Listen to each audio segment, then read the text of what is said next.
Welcome back. The White House is facing new questions about President Trump's relationship with convicted sex offender Jeffrey Epstein. Documents released by the House Oversight Committee mention the president by name. That includes one that says, quote, he knew about the girls as he asked Ghislaine to stop. Trump continues to deny any wrongdoing. In fact, he posted a response on his social media. He said, quote, the Democrats are using the Jeffrey Epstein hoax to try and deflect from their massive failures, in particular, their most recent one, the shutdown. But it's actually Republicans who are now calling for transparency on the issue. House Speaker Mike Johnson says he plans to hold a vote on releasing the Epstein files next week. DOJ petition, will that be next week? Yes, as soon as possible. It'll be on the suspension calendar, and I think it'll pass overwhelmingly. Yeah. And do you plan to encourage Senate Republicans to support this? I mean, how can you ensure that it will pass? I will. I mean, I was as surprised by the inclusion of that language as anyone. I had no prior notice of it at all.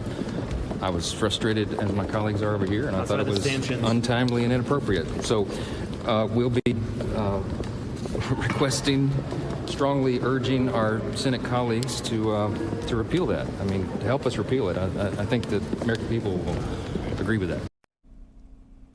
CBS News White House reporter Olivia Rinaldi joins me now for much more on this. We know the White House press secretary, she disputes what the Epstein emails actually mean. How is the Trump administration spinning this? Well, Mugo, Caroline Leavitt, the White House press secretary, said yesterday that the revelation of these emails from House Democrats actually proved that the president had done nothing wrong when it comes to Jeffrey Epstein, saying that he had done everything right by kicking him out of his Mar-a-Lago club when he found out about the allegations with young women. And because of that, the president distanced himself from Jeffrey Epstein, someone who he once called a friend. But of course, this continues to just be a thorn in the side of this administration as they look to kind of turn the focus to some of the president's accomplishments, saying that this continues to hang over and distract from them. That's what the White House has been calling this, is mainly just a distraction.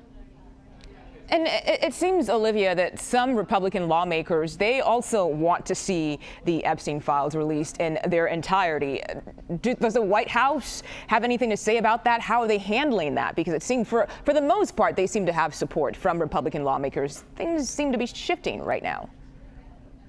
Well, certainly there is a small group of female Republican congresswomen who are part of this discharge petition, I should say, that is happening on Capitol Hill in the House. Essentially, if they needed a majority of the House to sign on to it, they could release some of the documents related to what is going on with the Epstein saga, revealing perhaps more information, perhaps damaging information to President Trump. So there was an effort to block this. They now reached 218 yesterday with the swearing in of a Democratic congresswoman, but there was an effort to pressure those female Republican congresswomen to take their name off of that petition prior to that. We know that Lauren Boebert, who's a congresswoman from Colorado, had a meeting with Kash Patel, the director of the FBI, and Pam Bondi, the attorney general for the U.S. And during those conversations, they were talking specifically about this discharge position.